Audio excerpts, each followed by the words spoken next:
Olá, seja bem-vindo à sexta edição do podcast do Centro Mackenzie de Liberdade Econômica. Eu sou Gabriel de Arruda Castro e hoje aqui comigo tem o Jean Francesco, pastor presbiteriano, mestre em teologia e doutorando pelo Calvin Theological Seminary no Michigan, e Lucas Freire, doutor em política pela Universidade de Exeter, no Reino Unido, professor do Centro Mackenzie de Liberdade Econômica e vencedor do prêmio Michael Novak do Instituto Acton de 2018. Hoje nós vamos falar sobre a Bíblia e o governo, o que é que as Escrituras ensinam e especialmente o que elas não ensinam sobre a organização do Estado. Eu vou começar com uma provocação para o Jean e vou ler 2 versículos bíblicos e peço que você tente harmonizá-los, explicar como é que eles se coadunam. O primeiro, na segunda carta aos Tessalonicenses, capítulo 3, versículo 10, que diz: se alguém não quiser trabalhar, não coma também. E o outro está no livro de Atos, capítulo 2, versículos 44 e 45, que dizem: todos os que criam mantinham-se unidos e tinham tudo em comum, vendendo as suas propriedades e bens, distribuíam a cada um conforme a sua necessidade. Jean, ou pastor Jean, esses versículos são contraditórios? Primeiramente, obrigado pelo convite de estarmos aqui, também o Lucas. Um dos grandes erros na interpretação das Escrituras é você menosprezar o contexto original no qual aquele texto foi produzido e tentar impor o seu próprio contexto vivencial atual na interpretação dele. Então, por exemplo, o texto de Tessalonicenses, ele é geralmente utilizado por aqueles que têm um respeito maior pelo trabalho ou por uma liberdade econômica mais acentuada, dizendo que quem não trabalha, que não coma. Esse é o princípio bíblico fundamental. Então ele estaria propondo um modus operandi de governo mais liberal. Vale a pena destacar que no contexto da epístola, Paulo está resolvendo um problema escatológico. Eles acreditavam, os tessalonicenses, pelo menos boa parte da igreja, de que Jesus já tinha voltado. Então, se Cristo já voltou, apenas as questões espirituais são importantes. Então, alguns irmãos da igreja pararam de trabalhar. É isso que ele diz no capítulo 2 da epístola. Então, se Cristo voltou, não precisa mais trabalhar, estou resolvido na minha vida. E aí Paulo, então, escreve essa carta para resolver esse problema. Não, Cristo não voltou. Tem algumas etapas ainda para se cumprirem, como a apostasia e a vinda do homem da iniquidade. E aqueles irmãos que estavam vivendo desordenadamente precisariam voltar a trabalhar caso quisessem comer. Então, de fato, ele está incentivando o trabalho dentro desse contexto todo. Já no livro de Atos, o contexto é o início da igreja, aquela conversão em massa de 3.000 pessoas, dentre elas muitos pobres. E ali você não tem nada de o que a gente poderia chamar de comunismo ou uma influência de cima para baixo. Era a igreja voluntariamente assistindo a sua própria irmandade à medida que alguém tinha necessidade. Então é complicado você usar esses 2 versículos para, vamos dizer assim, desarmonizá-los, um favorecendo uma espécie de comunismo e o outro espécie de liberalismo, porque eles estão respondendo a contextos específicos, então a gente precisa lê-los nos seus contextos originais. Eles não estão em desarmonia. São apenas 2 textos diferentes tratando 2 problemas diferentes. Talvez o pecado ali subjacente seja o da preguiça, de não querer ler o capítulo inteiro, ou pelo menos o trecho inteiro, e interpretar de forma mais aprofundada, né? A gente tende a tentar pescar ali um trecho ou outro que parece favorecer um sistema econômico ou outro, e na verdade a Bíblia talvez nem tenha um sistema econômico ou de governo ali desenhado como um manual, né? Sim, com certeza. A Bíblia não tem um padrão de governo oficializado. É exatamente por essa razão que a gente está tentando, ano após ano, séculos após séculos, desenvolver um modelo que esteja enraizado nos princípios da Bíblia, mas não é um modelo, vamos dizer assim, canônico, que não possa ser mudado, alterado, melhorado. E nesse sentido é temeroso você usar a Bíblia como um texto prova para provar suas próprias convicções, que são passageiras. Agora, ao mesmo tempo, e aí eu convido o Lucas a entrar na conversa, existem algumas coisas que claramente não são possíveis de ser harmonizadas com o texto bíblico, né? Uma delas, por exemplo, talvez seja a ideia de que cabe ao Estado exercer primariamente o papel de assistência social aos pobres, às viúvas, e que ele tem que fazer isso por meio da expropriação ou da taxação dos mais ricos e pegar esses recursos à força para depois ser distribuídos. Não parece bem ser aquilo que as Escrituras ensinam, né? Não, exato. Quando nós lemos sobre os 10 mandamentos, né, lá diz não furtarás, mas não diz exceto por voto de maioria. É interessante notar que na nação de Israel havia diretrizes sobre como lidar com os pobres, mas mais uma vez o contexto é importante, porque nós temos algumas obrigações que são colocadas ali para o povo de Deus para cuidar dos seus pobres, e até relativizando mesmo o direito à propriedade, não deixando ele como uma coisa absoluta. Porém, o Estado e a comunidade religiosa, se é que a gente pode falar de Estado antes da Revolução Francesa, né, mas a comunidade política, a comunidade religiosa, eram uma coisa só. Então, você pode entender essas diretrizes hoje como se aplicando a qualquer cristão, membro de igreja que tem o dever, sim, de usar suas posses para ajudar na manutenção daquela comunidade eclesiástica. Então, o mesmo princípio se aplica, só que de forma diferente. Nós temos uma comunidade política que é misturada com a comunidade eclesiástica nos nossos dias. Essa diferenciação aconteceu e seria de novo falta de prudência tentar voltar as páginas da história para uma situação como aquela. Uma pessoa que escreveu sobre isso foi Abraham Kuyper, né? O Jean falou que nós estamos aqui há várias gerações já tentando descobrir, né, uma forma cristã de articular princípios de vida política, vida em sociedade. E Kuyper realmente na Holanda, naquela época, né, no século XIX, ele escreveu bastante sobre isso, né, sendo não só teólogo, também jornalista e mais tarde na sua vida político. E ele falava muito do crescimento orgânico da sociedade e que tinha especificidades históricas em cada nação, cada cultura.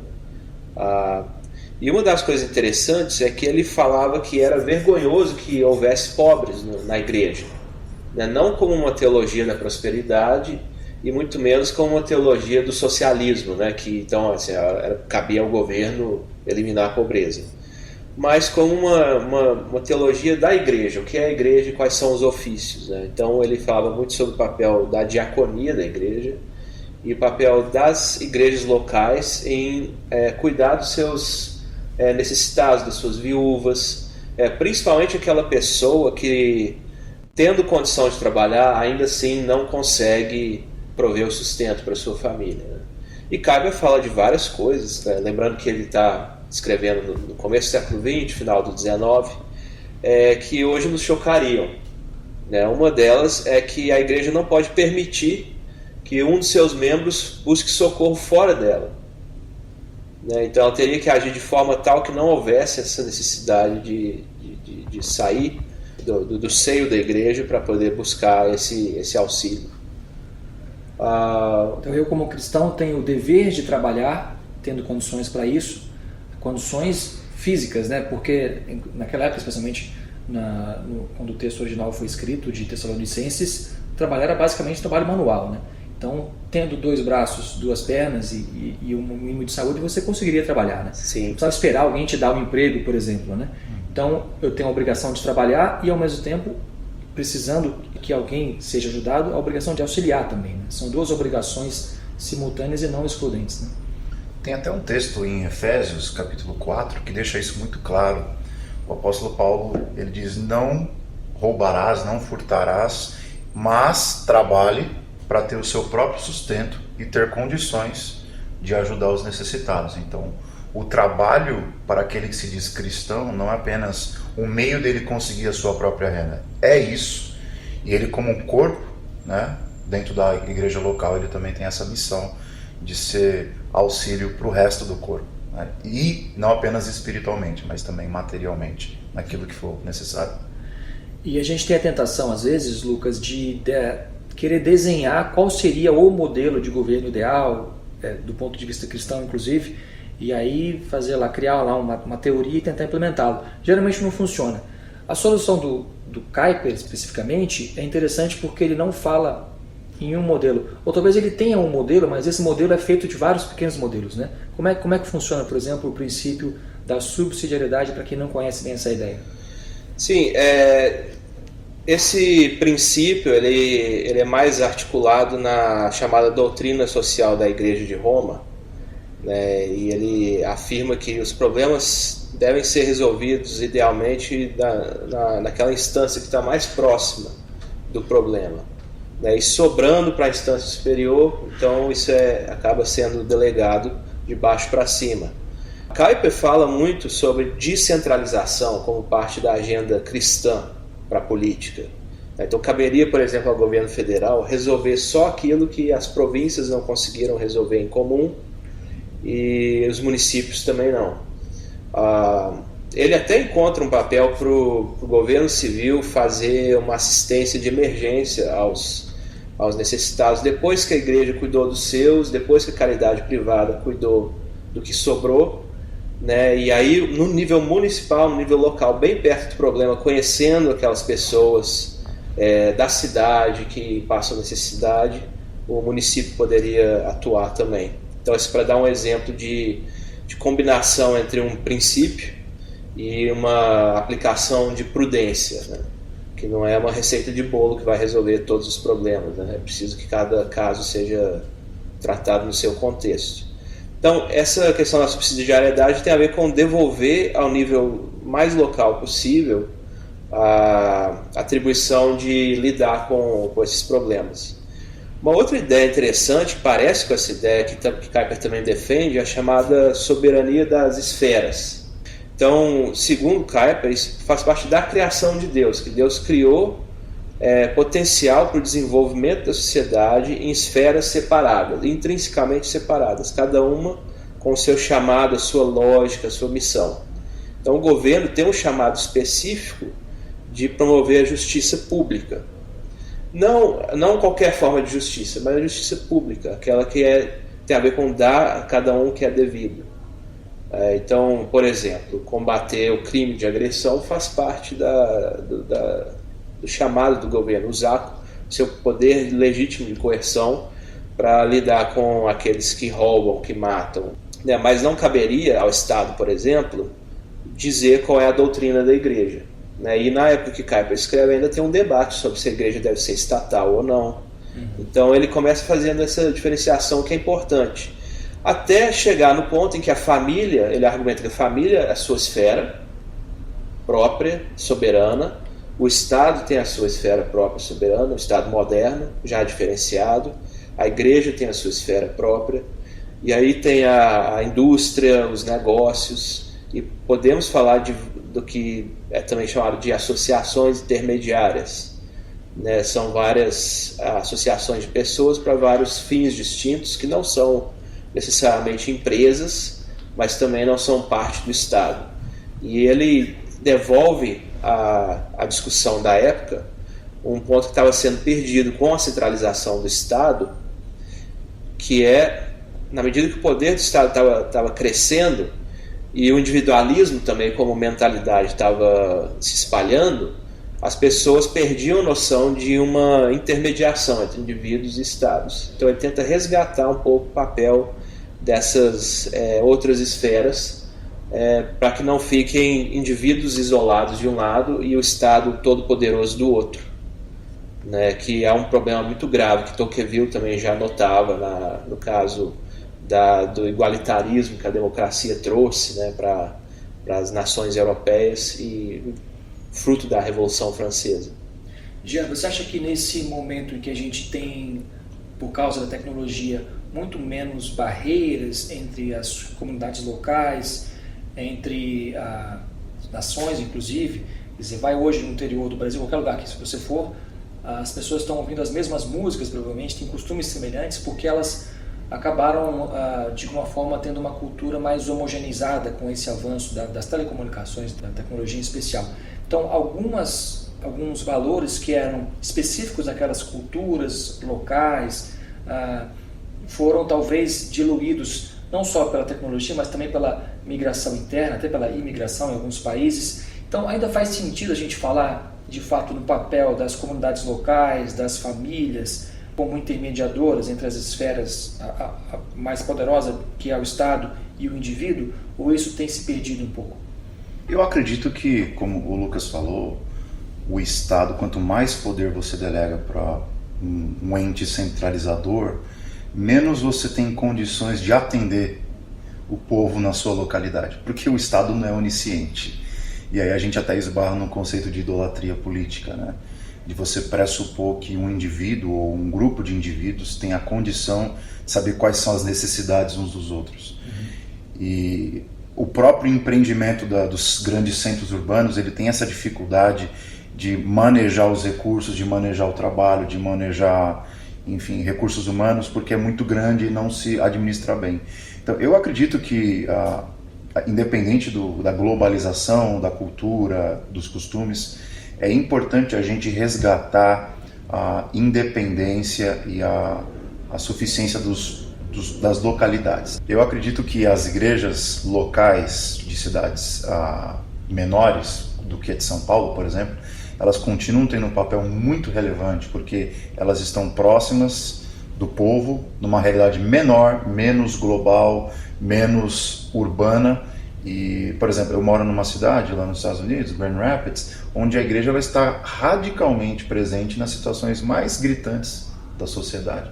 Então o Estado, ele acaba funcionando, como disse o Lucas, como o último recurso que você tem para resolver os problemas, porque você tem uma estrutura que funciona de baixo para cima, no qual a igreja local tem um papel fundamental para resolver os problemas sociais ou da sua própria comunidade, e à medida que ela tem condições, através de instituições de caridade ou mesmo instituições para mobilizar, por exemplo, produção de conhecimento para pessoas que querem trabalhar e não têm condições, ou para iniciativa privada, é uma realidade completamente diferente. Então eu acredito que continua sendo muito importante.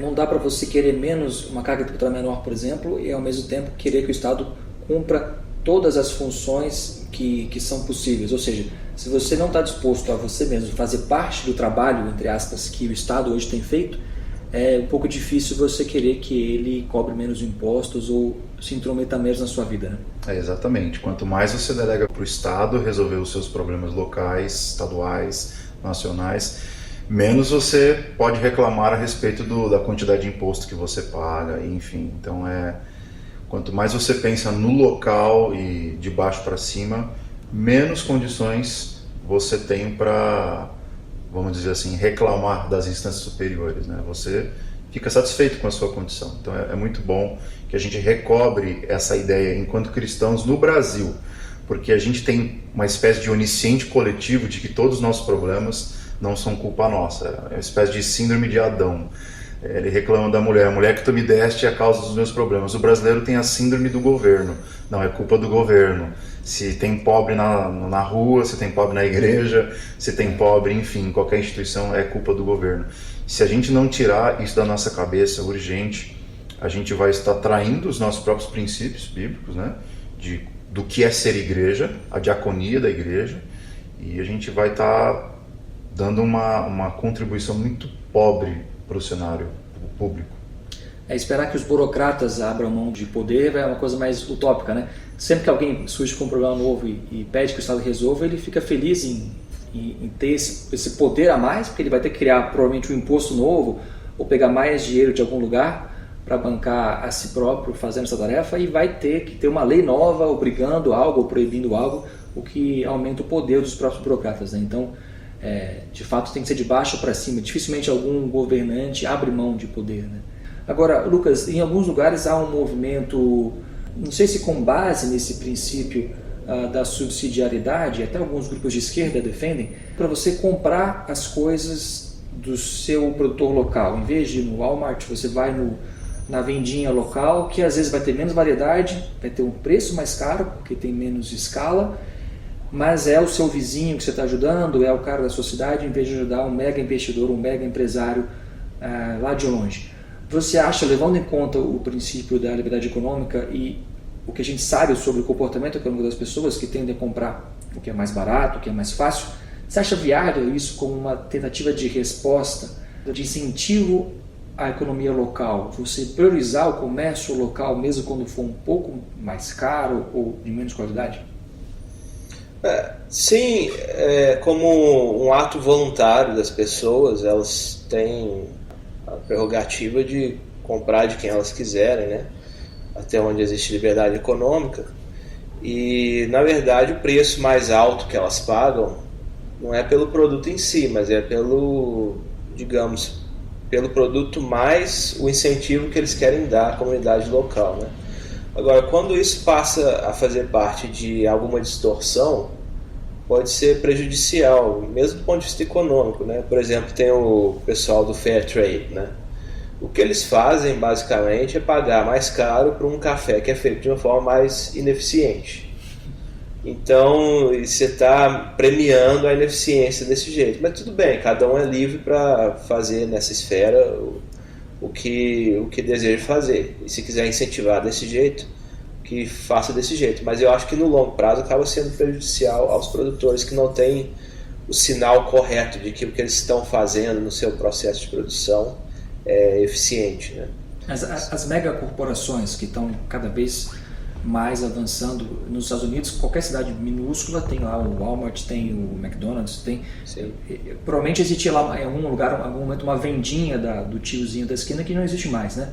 E as comunidades algumas vezes reagem quase que de forma instintiva contra essas grandes empresas. Existe alguma solução contra isso, se é que é um problema? Pode ser um problema, cada caso é um caso, né? Mas tem empresas que ficam muito grandes, eu diria que a maioria dos casos é por causa disso, devido a intervenções lá no passado que o governo fez para beneficiar essas empresas, né? Seja por regulação, e aí só sobreviviam aqueles maiores que tinham condições de pagar advogado, contador, poder circular esse problema da regulação, e os pequenos não tinham condição ou de continuar fazendo isso, ou de entrar no mercado para competir. Então acabou criando mais concentração no mercado, seja por outras regulações, por exemplo, alguns monopólios que eram garantidos a certos setores da economia, por questões até relacionadas a, por exemplo, captura de renda por parte dos lobistas, né, dessas empresas. Então isso pode se manifestar e já se manifestou historicamente em vários casos, né? A própria Microsoft, né, e como que ela se beneficiou bastante de direitos de monopólio sobre certas ideias para eliminar a concorrência, ao longo de várias décadas, claro.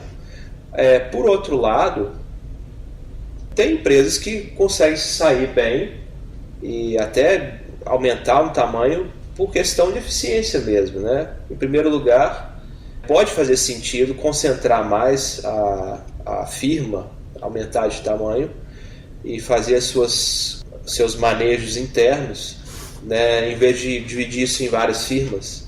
Então acaba gerando um aumento do escopo, né, um aumento do tamanho da firma. Né, historicamente essa é a razão porque as firmas existem, né, porque nós não somos todos autônomos. Em geral nós trabalhamos para alguém. E, além disso, tem as empresas que, por eficiência também, de servir bem ao consumidor, né, de dar um produto bom com preço razoável, que faça sentido naquele mercado, serem premiadas porque elas estão gerando esse valor.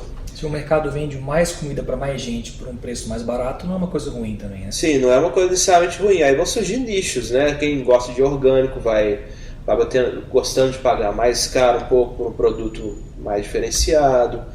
E assim o empreendedor alerta as oportunidades, ele pode encontrar outras formas de se inserir. Inclusive hoje, uma nova onda de empreendedorismo é exatamente essa de falar, não, eu sou o sujeito local, eu quero ter uma lojinha só, não quero ter uma cadeia gigante, né? E vocês vão vir na minha lojinha e vão premiar não só o produto que eu vendo, mas o atendimento mais personalizado, o ambiente, talvez se for pensar num café ou numa livraria, né, o ambiente também é premiado por causa disso e o consumidor acaba não tendo muito problema com isso, né, se ele faz parte desse nicho. Mas tem que entender que não é isso que a gente não vai virar as páginas da história para trás e voltar numa situação lá da era vitoriana, em que cada um tinha seus açougueiros, seu padeiro, né, ia na feirinha do fim de semana para pegar todas as coisas que queria, né, de pessoas autônomas assim. Agora, Jean, vamos supor que Kuyper tenha tido uma longevidade anormal e tenha vivido 250 anos, esteja vivo hoje e se mude aqui para São Paulo, ali para a Praça da República. Como é que você pode, numa cidade de 12 milhões de habitantes, numa região metropolitana de 20 milhões e caótica como São Paulo, praticar as ideias dele? Então, supondo que Kuyper morasse hoje ali na Praça da República, o que seria a comunidade local dele? Como é que a gente pode pensar nisso? A primeira resposta mais inteligente é não sei. A segunda é, Kuyper sempre foi um cara da cidade urbana. Né? Se você olhar a história dele, ele veio de uma cidade pequenininha, ele pastoreou 3 igrejas antes de chegar em Amsterdã, e onde ele se apaixonou pela vida urbana, ele se apaixonou pelo acesso que eles tinham à informação, à própria liberdade econômica e por aí vai. Eu acredito que ele se indignaria com algumas coisas e ele tentaria propor reformas em outras áreas. Mas uma coisa que eu acredito que ele não faria era tentar alocar ou canalizar todos os esforços na política em si mesmo. Ele é um cara destacado porque, além de teólogo, que era teólogo de formação mesmo, ele atuou como um organizador social, talvez um dos primeiros que trabalhou a mobilização de massas. Ele escrevia 2 artigos de jornal por semana. Ele se comunicava com o povo. Ele teve a experiência de ser primeiro-ministro da Holanda e até com bastante coisas que ficaram como um legado na Holanda até hoje.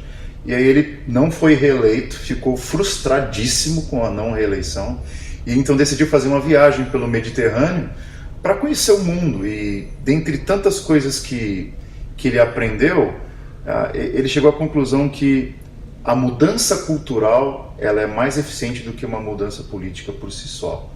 Então, mudar a mentalidade da igreja local, mudar a mentalidade dos comerciantes, da população, talvez ele gere uma mudança mais longeva do que você tentar mudar somente o sistema ou a máquina pública. Então, eu acredito que, olhando por uma mega cidade como a nossa, na Praça da República, 20 milhões de pessoas, eu acredito que ele nos deixa esse legado de entendermos a soberania de cada uma das esferas e atacarmos a mudança cultural como uma mudança mais urgente do que a mudança política. Como nós estamos falando e repetindo, algo de baixo para cima, nas comunidades locais, associações, igrejas, comércios, escolas, e jornais, mídias sociais. Acho que ele ficaria impressionado com as mídias sociais e o poder que elas têm. Ele era um homem da comunicação, sim, notavelmente. E eu acredito que ele não se prenderia à esfera política e institucionalizada como a sua principal esfera. Sim. Acho que no último livro que ele escreveu, em 3 volumes, Pro Rega, ele deixa isso muito claro, que a mudança cultural ela vem primeiro do que a mudança política por si só. Tanto que nós estamos falando hoje do Kuyper como escritor e autor e não tanto do Kuyper político, né? Ele teve o legado dele é muito maior na esfera cultural, intelectual, do que na esfera política, inclusive, né? O próprio exemplo dele talvez deixe isso claro, né? Com certeza. Ele tinha um papel político importante, enquanto criou um partido. Sim. Criou um partido político. Na igreja ele era muito envolvido nas questões políticas, na sociedade como um todo, mas ele deixa muito claro isso, que a sociedade, quanto mais você acredita que as soluções vêm pela política, mais negando você está a ideia da soberania das esferas. Sim. Então a sociedade se reforma à medida que ela, como um organismo. Ele usava muito termos biológicos para se referir tanto à natureza da igreja quanto à natureza da criação de Deus. Então, entender o mundo como um organismo vivo, de várias relações diferentes acontecendo ao mesmo tempo, acho que é um legado muito positivo que ele traz para nós. Agora, Lucas, o Brasil não parece ter uma tradição muito localista. A gente teve, talvez por um curto período, na época da monarquia ainda, um federalismo um pouco mais ativo, mas as tradições políticas que parecem ter predominado no Brasil passam primeiro pelo patrimonialismo, né? Também um pouco pelo positivismo dos militares, que é, por natureza, centralizador, e também o socialismo das suas várias vertentes, né? E nenhum deles parece ser muito amigável à ideia de um poder local e descentralizado, né?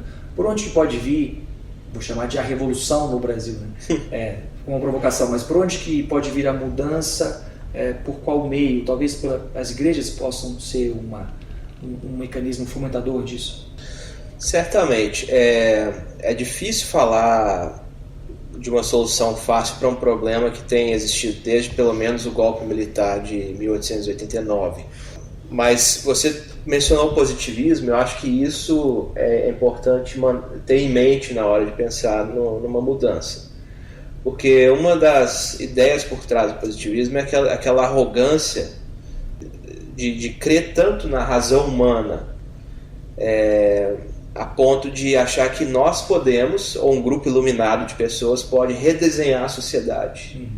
E aí o centralismo vem por tabela, porque aí de cima para baixo essa sociedade vai ser moldada, um novo modelo de ser humano vai ser moldado, com ideias progressistas, um novo modelo de organização política e social vai ser moldada, vai ser projetada. E essa arrogância tem orientado ainda todos os nossos debates políticos, até hoje. Mesmo no ano passado, cada pessoa envolvida nas eleições tinha uma receita de bolo para mudar o Brasil. E isso, aquela pessoa que fala, eu tenho uma solução e ela é simples, e só eu essa tenho... é a que mais me assusta, sabe?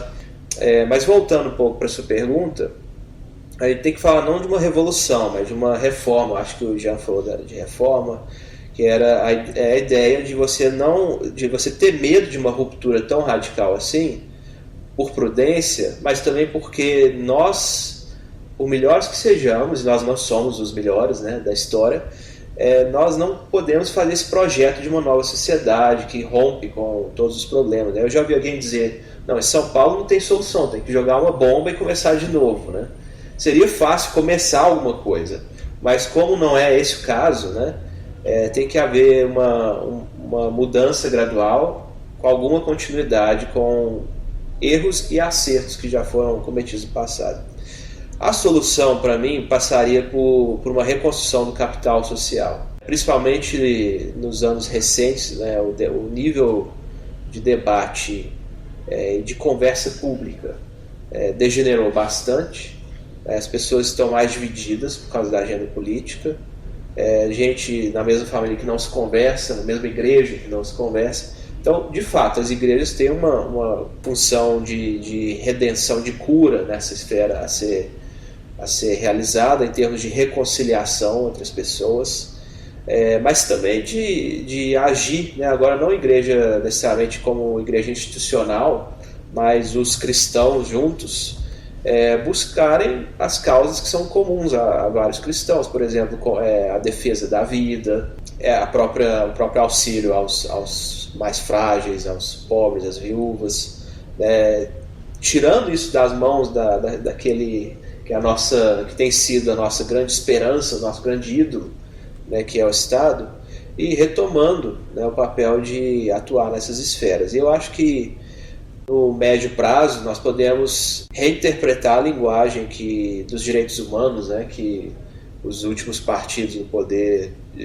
distorceram tanto para dar uma interpretação particular, para poder retomar essa conversa de direitos humanos e de sociedade civil, não como movimentos sociais e os direitos de identidade, etc., mas como os direitos clássicos, e não movimentos sociais, mas a sociedade civil agindo de uma forma rica, plural, cada nicho, né, com suas organizações, que é uma coisa que se perdeu na nossa nação. A gente tinha hospitais beneficentes, tinha escolas filantrópicas, tinha associações de caridade, tinha organizações, clubes, etc. Aliás, as Santas Casas hoje, por exemplo, continuam existindo em muitos lugares, mas são quase que totalmente custeadas pelo SUS, né? Sim, pois é. Tem alguma coisa errada aí. Tem alguma coisa errada. Então tem um lado que o governo pode criar um ambiente em que essas iniciativas sejam fomentadas ou facilitadas, ou até mesmo simplesmente destravadas, por questão de muitas regulações, de tributárias e de outras áreas, né? E, por outro lado, a mudança cultural tem que acontecer, né? Nós temos que ter uma cultura menos voltada para o Estado, é tanto problema como a solução de tudo, e sem essa fé cega na razão humana de projetar uma nova sociedade, de ter uma receita de bolo, e tentar de baixo para cima, no nível local, com o princípio da prudência, né? Na prática, tentar achar soluções para coisas específicas. Muito bem, eu agradeço a presença do Jean, do Lucas, a conversa foi bastante interessante e você que nos escuta pode continuar conosco no nosso site www.mackenzie.br/liberdade-econômica e também sempre nos encontra no Facebook, no Twitter, no LinkedIn, no Instagram e no YouTube. Obrigado, Jean, obrigado, Lucas, até a próxima.